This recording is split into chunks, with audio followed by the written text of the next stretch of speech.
Assalamualaikum everyone. My name is Mutiba Zahid and I'm your English teacher.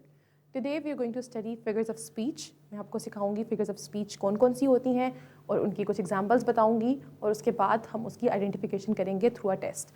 तो start करते हैं. What are figures of speech first? Figures of speech are special ways of using words to make language more interesting, vivid and expressive. तो basically जो figure of speech को use करने का मकसद है वो ये है कि आप अपनी लैंग्वेज को मोर एक्सप्रेसिव बना सकें, उसको विविड बना सकें और आप उसको इंटरेस्टिंग बना सकें. ठीक है. Writers use them to convey ideas creatively rather than in a plain manner. अगर आप अपने आइडियाज़ को क्रिएटिवली शो करना चाहते हैं, प्लेन बिल्कुल सीधी सीधी बातें करके नहीं करना चाहते, उसको अट्रैक्टिव बनाना चाहते हैं, तो आपको फिर क्या करना होगा, आपको फिगर ऑफ स्पीच यूज़ करनी होगी उसके अंदर. अच्छा, they are commonly used in poetry, prose and speeches. आप अपनी स्पीच के अंदर, अपनी पोइट्री के अंदर, प्रोज के अंदर फिगर्स ऑफ स्पीच को यूज़ करते हैं नॉर्मली. आप लोगों ने अपनी पोइट्री के अंदर बहुत सी फिगर्स ऑफ स्पीच को ऑलरेडी देखा भी होगा, पढ़ा भी होगा और आइडेंटिफिकेशन भी की होगी. तो स्टार्ट करते हैं हमारी पहली फिगर ऑफ स्पीच से, जो कि है सिमिली. सिमिली बहुत ही कॉमन फिगर ऑफ स्पीच है, आप लोगों ने इसका नाम बहुत दफ़ा सुना होगा. Simile is basically a comparison between two things. आप दो चीज़ों को कंपेयर कर रहे हैं, और दो चीज़ों को कैसे कंपेयर कर रहे हैं, आप एज और लाइक का इस्तेमाल करके. ठीक है. जहाँ पर भी आपने एज या लाइक यूज़ किया कंपैरिजन के लिए, तो वो क्या होगा, वो आपका फिगर ऑफ स्पीच होगा, सिमिली होगा. ठीक है. कैसे? फॉर एग्जाम्पल आप कहते हैं he is as tall as a tree. ठीक है. As high as sky, as wide as snow. कोई भी चीज़ एज कोल्ड एज आइस. अभी आप दो चीज़ों का कंपैरिजन करते हैं कि एक चीज़ किस तरह, इतना ठंडा कि बर्फ़ के जितना ठंडा. ठीक है. इतना लंबा कि पंखे जितना लंबा या दरख्त जितना लंबा या कोई भी. ठीक है. तो हम अपनी नॉर्मल लैंग्वेज के अंदर इस तरह की बहुत सारी बातें करते हैं, और आपने इसको पोइट्री के अंदर भी देखा होगा. ठीक है. और डिफरेंट जगहों पे देखा होगा. He is as brave as a lion. ठीक है. उसी तरह similarly her smile is like the sun. अब उसकी स्माइल को कंपेरिजन किससे किया जा रहा है, सन के साथ, कि जितना सन ब्राइट है उतनी उसकी स्माइल ब्राइट है. ठीक है. आप लोगों को याद होगा, आप लोगों ने उर्दू में भी पढ़ा होगा ना, गालिब की पोइट्री के अंदर, नाजुकी उसकी लब की क्या कहिए, पंखड़ी एक गुलाब की सी है. तो जब आप कंपैरिजन करते हैं तो आप उसको कहते हैं सिमिली इन इंग्लिश. ठीक है.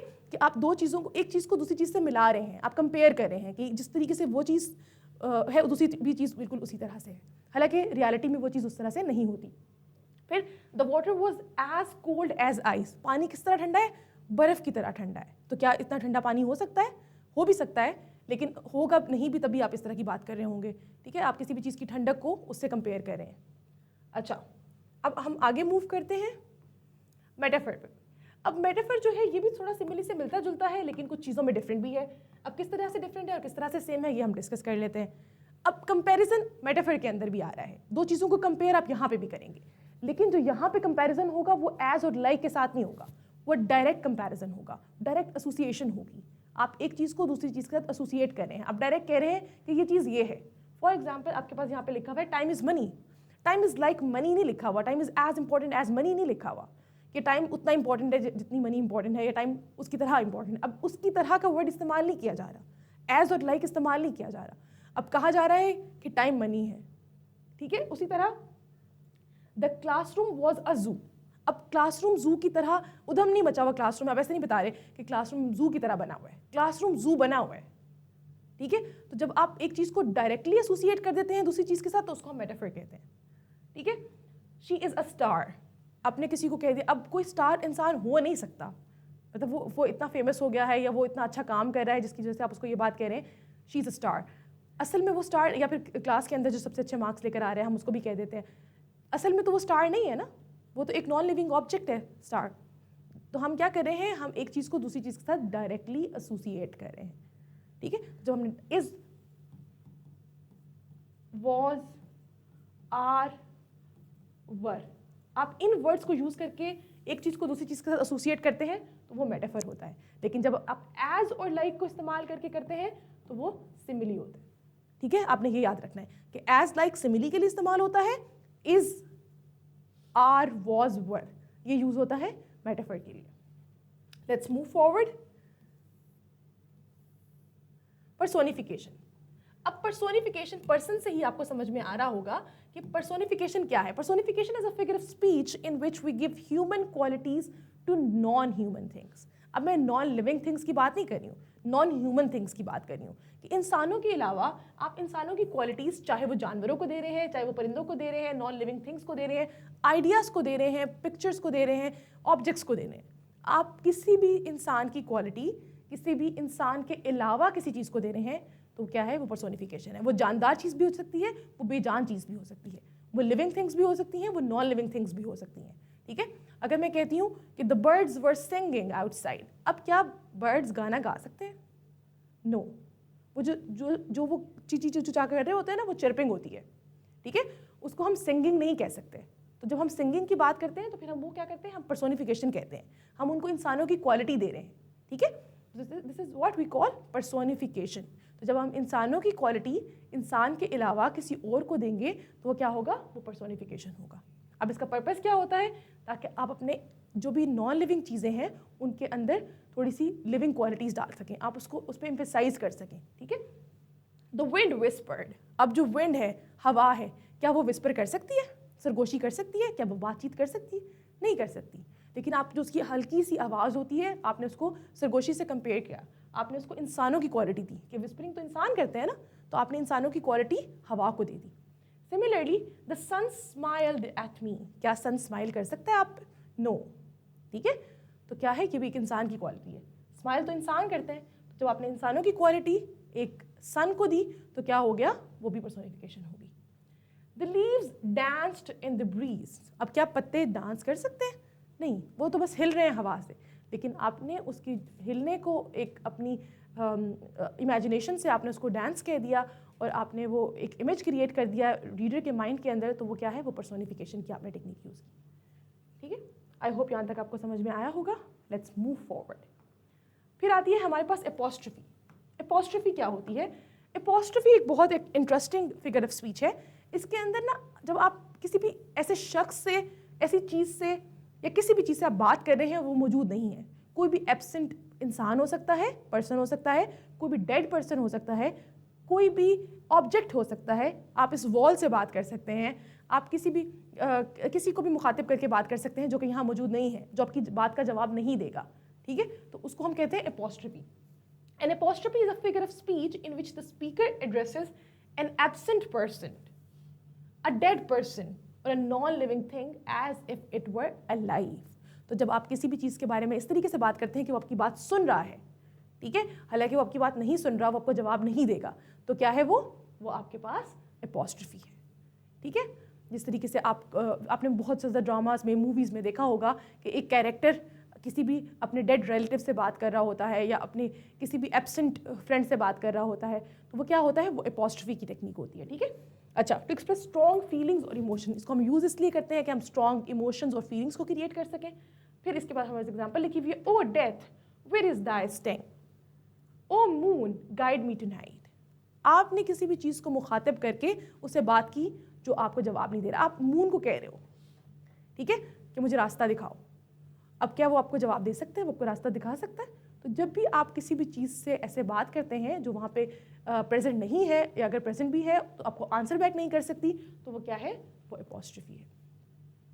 फिर हम आएंगे अपनी नेक्स्ट फिगर ऑफ स्पीच पे, दैट इज एलिट्रेशन।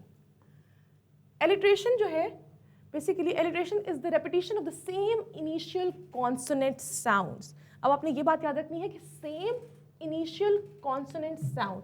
अब कॉन्सोनेंट साउंड्स आपको पता है कौन कौन से होते हैं, ए ई आई ओ यू साउंड्स के अलावा। मैं साउंड्स की बात कर रही हूँ, मैं अल्फ़ाबेट्स की बात नहीं कर रही। ठीक है, तो जब आप साउंड्स के अलावा, जब आप कॉन्सोनेंट साउंड्स की रेपिटेशन की बात करते हैं, और कहाँ पे, हर लफ्ज़ के शुरू में, एक सेंटेंस के अंदर आपने सारे वर्ड्स ऐसे लिखे जो बी से स्टार्ट हो रहे थे, या सी से स्टार्ट हो रहे थे, या क साउंड से स्टार्ट हो रहे थे, या ड साउंड से स्टार्ट हो रहे थे, तो सारे वर्ड जब एक साउंड से स्टार्ट होंगे तो हम उसको कहते हैं एलिट्रेशन। ठीक है, अब एलिट्रेशन कैसे होती है, अब आपको मैं बताती हूँ। जैसे फॉर एग्जाम्पल मैं कहती हूँ ब्लू बर्ड्स, ठीक है, ब साउंड रिपीट हो रहा है, कॉन्सोनेंट साउंड, और कहाँ आ रहा है, स्टार्ट में आ रहा है, हर वर्ड ब साउंड से स्टार्ट हो रहा है। तो जब भी एक सेम साउंड से वर्ड स्टार्ट हो रहे होंगे इकट्ठे एक सेंटेंस के अंदर, तो उसको हम कहेंगे एलिट्रेशन। अब आपके पास कुछ एग्जांपल्स इसकी यहाँ पे लिखी हुई होंगी जो मैं आपको भी दिखाती हूँ। सबसे पहले तो ये एक टंग ट्विस्टर है, बहुत फेमस है, she sells sea shells on the sea shore. Right. अब स और श दो साउंड्स हैं इसके अंदर जो रिपीट हो रहे हैं। अब एक एलिट्रेशन स साउंड की हो रही है और एक एलिट्रेशन श साउंड की हो रही है, ठीक है। She sells sea shells on the sea shore. अब श और स दो साउंड्स आ रहे हैं, ठीक है, डबल एलिट्रेशन है इसके अंदर, जैसे शी शेल्स। अब ये दोनों एक एलिट्रेशन क्रिएट कर रहे हैं, सेल्स सी, अब ये एक एलिट्रेशन क्रिएट कर रहे हैं, ठीक है। तो आपने श और स को आप इकट्ठे एक साउंड नहीं कह सकते, हालांकि सबके सब वर्ड्स एस से स्टार्ट हो रहे हैं, लेकिन फिर भी साउंड्स दो डिफरेंट आ रही हैं। On the other hand big brown bears, ठीक है, बिग ब्राउन बेयर्स। अब ब साउंड जो है वो बार बार रिपीट हो रहा है, आपको नजर आ रहा है कि ब ब ब। तो जब ये क्या है, ये एक रिदम क्रिएट करता है, ये एक बहुत ही अच्छा एक आपके पास म्यूजिकल इफेक्ट क्रिएट करता है जब आप अपने किसी सेंटेंस के अंदर, किसी पोइट्री के अंदर ये वाली टेक्निक इस्तेमाल करते हैं। फिर आपके पास नेक्स्ट आती है एजोनेंस। एजोनेंस क्या होता है? एजोनेंस भी रेपिटेशन ऑफ साउंड ही है, लेकिन assonance is basically repetition of same wall sound है।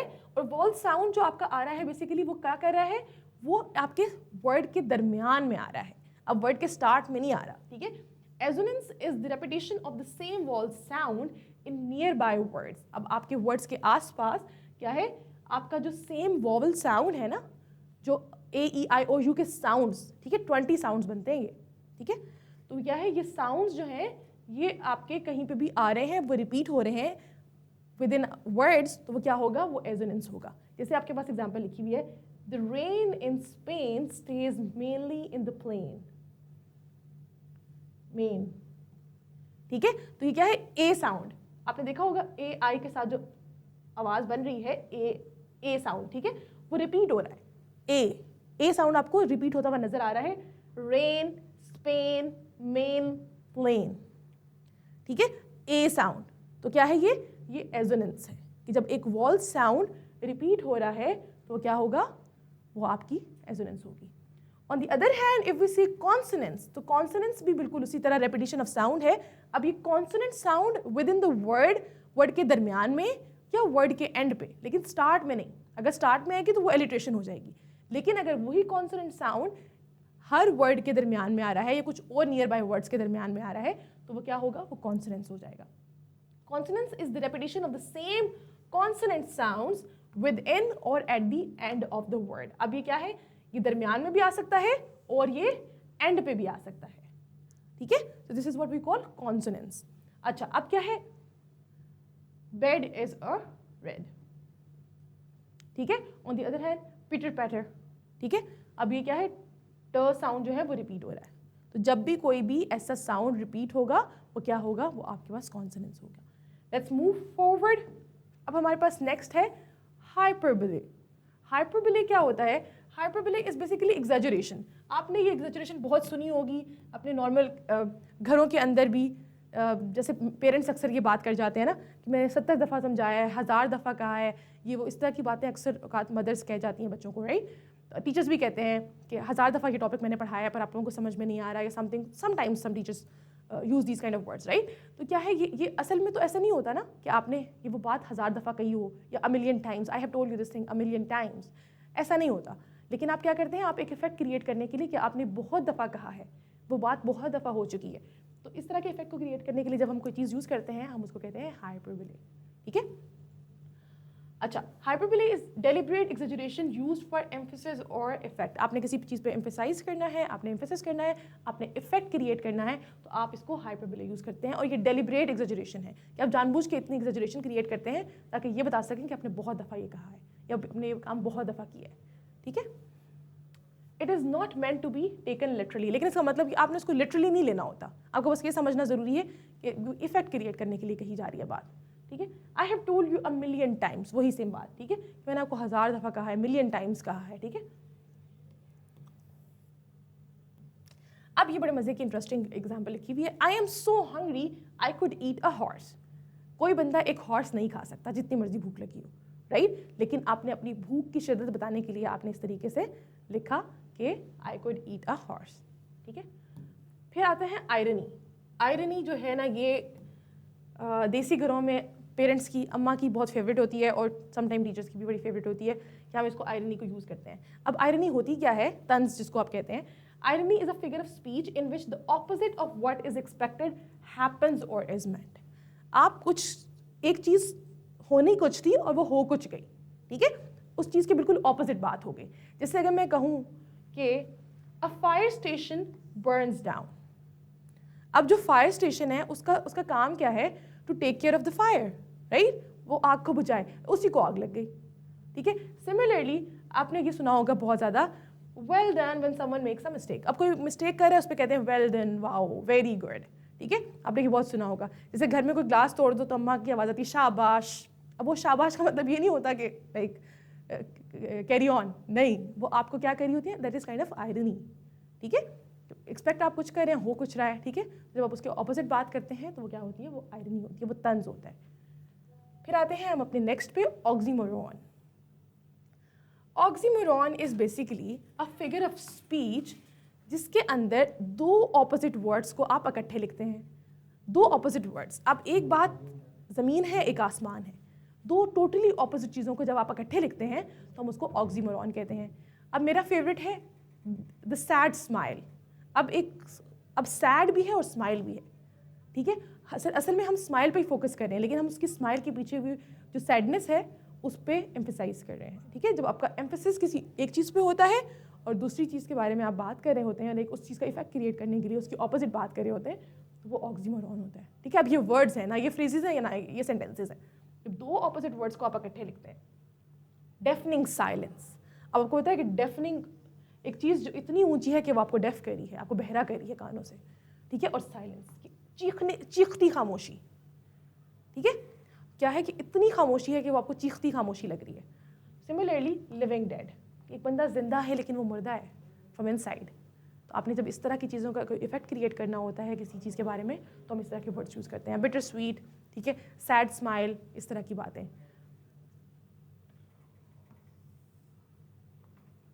पन, अब पन क्या होता है, पन is like it's my favourite. अब इसमें क्या होता है कि आपने वर्ड्स के साथ प्ले करना है, ठीक है, आप you play on words in पन। आप कैसे प्ले करते हैं वर्ड्स के साथ, आपका मीनिंग एक होता है और दूसरा मीनिंग कन्वे होता है, मतलब डबल मीनिंग बात हो रही होती है। और सिमिलरली इसके अंदर ह्यूमर होता है। आपने देखा होगा बहुत से लेम जोक्स होते हैं यूजुअली आजकल जो बच्चे आपस में सर्कुलेट कर रहे होते हैं, तो वो बेसिकली इसी तरह के होते हैं ना कि आप बात एक बात के दो मतलब बन रहे होते हैं। वो किस तरीके से, देखिए, a bicycle can not stand alone because it was to tired. अब जो साइकिल है वो वहाँ पे अकेला नहीं खड़ा हो सकता क्योंकि वो टू टायर्ड है। अब टू टायर्ड के दो मतलब हैं, एक मतलब कि बहुत ज़्यादा थका हुआ और एक मतलब कि उसके दो टायर है, ठीक है। तो आपको थोड़ा सा दिमाग लगा के उसका दूसरा मतलब समझना पड़ रहा है, right. Similarly I used to be a banker but I lost interest, कि मैं बैंकर था लेकिन मैंने इंटरेस्ट लूज कर दिया। अब इंटरेस्ट दो तरह के इंटरेस्ट होते हैं, एक आपका किसी चीज़ में इंटरेस्ट होना, आपको कोई चीज़ अच्छी लगती है या बुरी लगती है, दूसरी चीज़ अच्छी लगती है तो आपका इंटरेस्ट होगा, right. On the other hand दूसरा बैंक वाला इंटरेस्ट, ठीक है। तो ये क्या है, ये दो चीज़ें आपने यूज़ करके एक स्टेटमेंट दी, ठीक है। इसमें ह्यूमर होता है और इसमें डबल मीनिंग होता है। अच्छा, फिर आते हैं ओनोमेटोपिया। ओनोमेटोपिया क्या होता है, onomatopoeia refers to words that imitate natural sound. अब आपके जो नेचुरल साउंड्स है ना, आपने उसी से वर्ड्स बना लिए, जैसे बज़। अब बी की आवाज़ बज़ है, हम सबको पता है कि हनी बी की बात कर लें, हाउस फ्लाई की बात कर लें, तो जो बीज बोलती हैं वो बज़ करी होती हैं, राइट। तो हमने उसी से उसके साउंड का बज़ जो है ना वर्ड बना दिया। उसी तरह स्प्लैश, वाटर का स्प्लैश, राइट, जो छीन, उसको अब हमने उसी को वर्ड बना दिया स्प्लैश। तो जब आप साउंड से वर्ड्स बनाते हैं उसको हम कहते हैं ओनोमेटोपिया, कि वो वर्ड्स ही आपको साउंड के बारे में बता रहे हैं। जैसे roar, roar of line, right, उसी तरह आपके पास है क्रीक्ड, द डोर क्रीक्ड ओपन, राइट। तो कोई भी ऐसे words, whisper, the word whisper itself is telling us about whispering, right.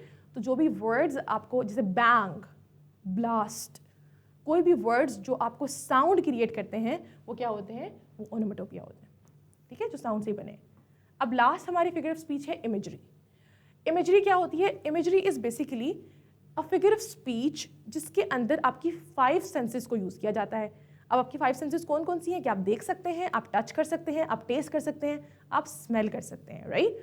तो ये क्या है, आपकी जो 5 सेंसेस हैं, sight, sound, smell, taste and touch. इनको यूज़ करते हुए आपने किसी चीज़ को टेक्स्ट में पढ़ते हुए आपने फील किया।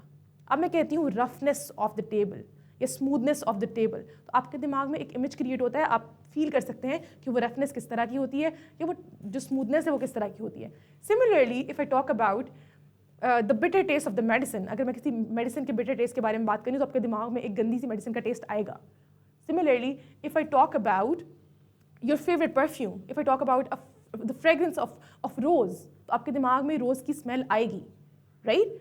तो जो भी चीज़ आपने अपनी 5 सेंसेस से ऑलरेडी एक्सपीरियंस की हुई है, जब हम उसको राइटिंग के अंदर लिखते हैं और आप उससे उस चीज़ को एक्सपीरियंस कर सकते हैं, आप उसके अपने दिमाग में एक पिक्चर क्रिएट कर सकते हैं, तो वो क्या होती है? वो इमेजरी होती है, ठीक है? अगर मैं कहती हूँ ब्लू शर्ट, तो आपके दिमाग में ब्लू शर्ट एक कलर आ सकता है। क्यों? क्योंकि आपने ऑलरेडी देखा हुआ है। आप अपनी सेंसेस को इस्तेमाल करते हुए उसका इमेज क्रिएट कर सकते हैं, ठीक है? तो ये 5 सेंसेस को यूज़ करते हुए जो भी आप अपने दिमाग में इमेज क्रिएट करते हैं वो हमारे पास इमेजरी आता है। इमेजरी के अंदर इसकी आगे टाइप्स हैं जो आपके यूजुअली सिलेबस में नहीं है, लेकिन आपको फिर भी बता देती हूँ कि साइट से रिलेवेंट जिसमें आप देख सकते हैं। विजुअल इमेजरी होती है, bright moon, dark clouds. Auditory imagery होती है जिसमें साउंड होते हैं, ठीक है? ऑडिट से आप समझ आ रहा होगा, ठीक है? ऑडिटरी से कि chirping of birds, thunder rod. उसी तरह ऑल्फैक्टरी इमेजरी जो आपकी स्मेल से रिलेवेंट होती है, जिसमें स्मेल को कुछ भी आप कह सकते हैं। जैसे मैंने आपको अभी कहा स्मेल ऑफ वेट सॉइल, अगर मैं कहती हूँ को गीली मिट्टी की खुशबू, क्या आपके दिमाग में एक इमेज क्रिएट होता है? क्या can you smell that? Yes you can, right? जो भी आपके दिमाग में इस तरह की होगी। गस्टेटरी इमेजरी आपके टेस्ट से रिलेवेंट होती है, जैसे बिटर टेस्ट है, या फिर मैंने आपको कहा स्वीट फ्लेवर ऑफ मैंगोस, या कोई भी ऐसी चीज़। अगर मैं मैंगो का फ्लेवर कह रही हूँ तो आपके दिमाग में मैंगो का फ्लेवर आ रहा होगा, ठीक है? उस तरह से फिर हमारे एंड पे आ जाती है टेक्टाइल इमेजरी जो कि टच से रिलेवेंट होती है, rough surface, smooth surface, cold wing वगैरह वगैरह, ठीक है? आई होप आप लोगों को ये सब कुछ समझ में आ गया होगा जो मैंने फिगर्स ऑफ स्पीच आपको आज पढ़ाई। Let's move towards the test now.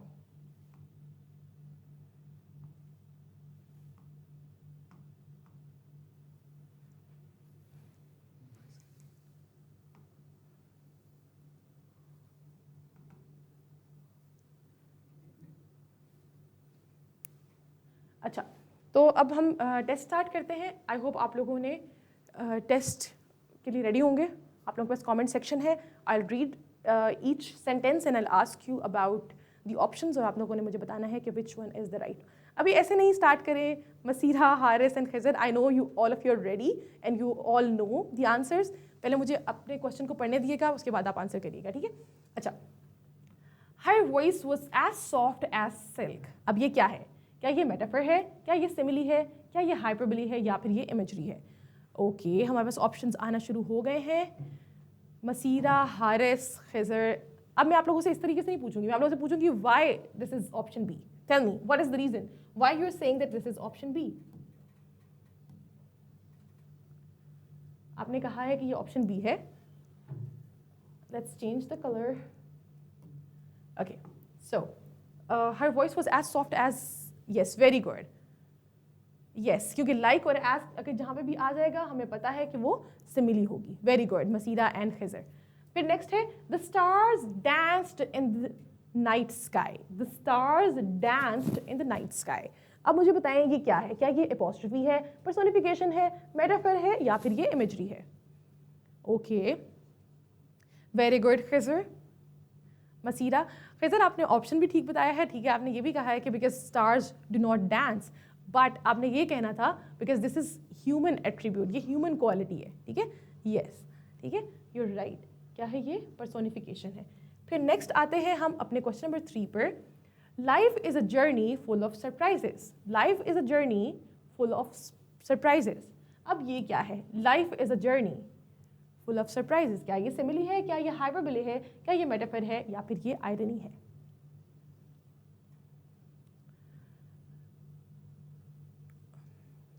Very good, Haris, Khizar, मसीरा।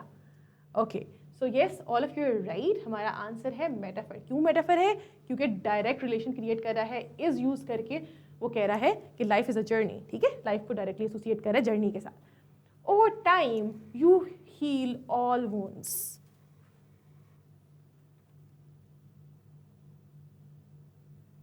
Very good Khizar, very good Haris, Maseera, good, very good. आप लोग साथ में रीज़न दे रहे हैं। आई रियली लाइक इट कि आप लोगों को बहुत अच्छे तरीके से चीज़ें समझ में आ चुकी हैं।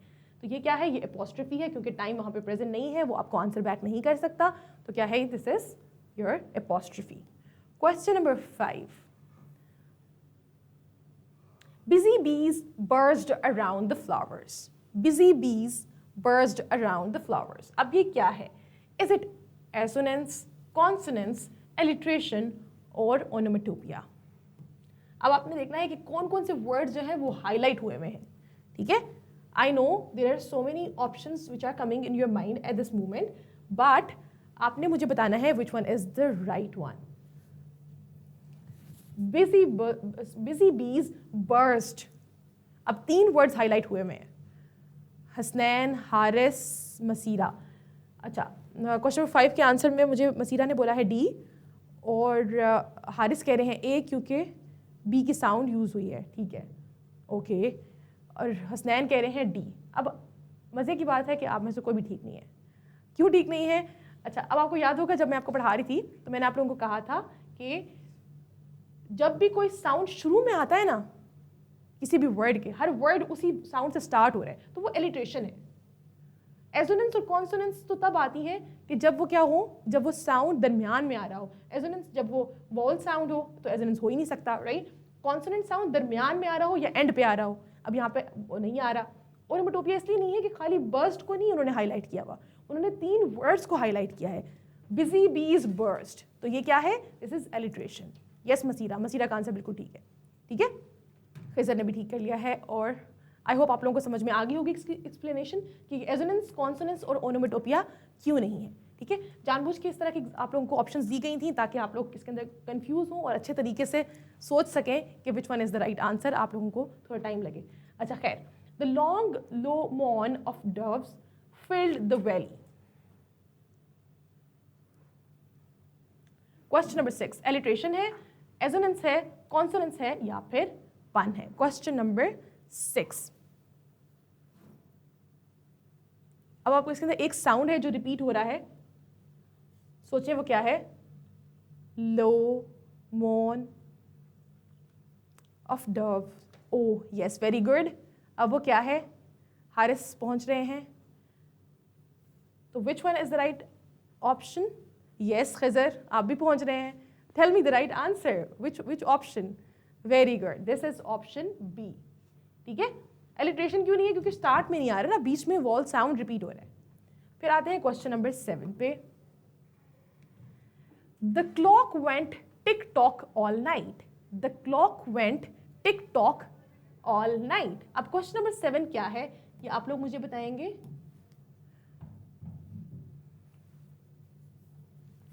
The clock went tick tock all night, hyperbole, metaphor, onomatopoeia या फिर इमेजरी। क्वेश्चन नंबर 7, हारिस का आंसर आ गया है, खिजर का, मसीरा का, मोहम्मद, जुबैरुल्लाह का, हारिस का। अच्छा,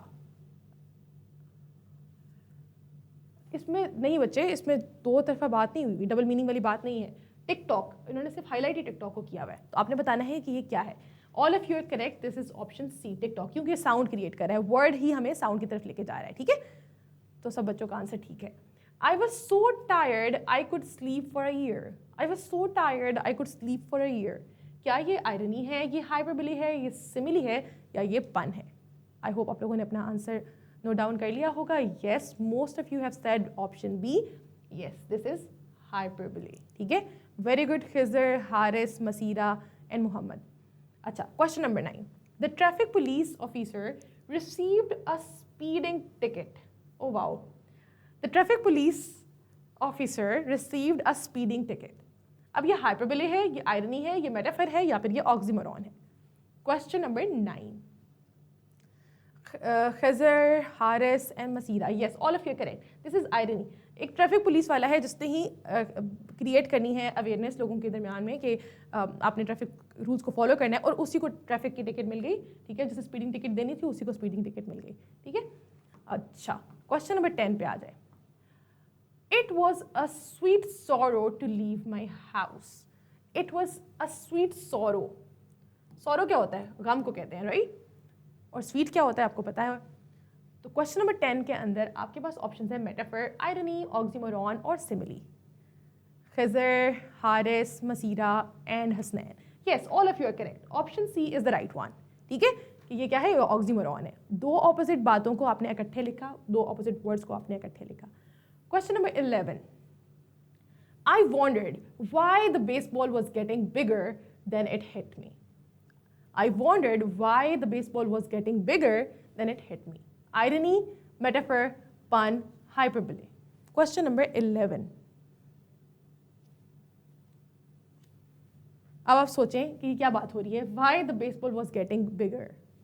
Baseball बड़ी हो रही है, which means that it was coming towards the person. So क्या कर रहा है? क्या ये डबल मीनिंग क्रिएट कर रहा है? Yes, कर रहा है. तो which one is the right option? कर रहा है ना बच्चा कि बेसबॉल बड़ी हो रही है. क्या बेसबॉल बड़ी हो सकती है? नहीं, वो इसलिए बड़ी हो रही थी क्योंकि वो that was coming towards the person. ठीक है, तो क्या होगा ये? Option C. Very good. This is pun. Yes, very good, Masira.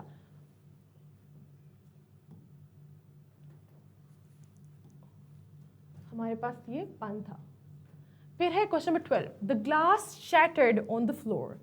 The glass shattered on the floor. Consonants है, alliteration है, onomatopoeia है, या फिर ये imagery है.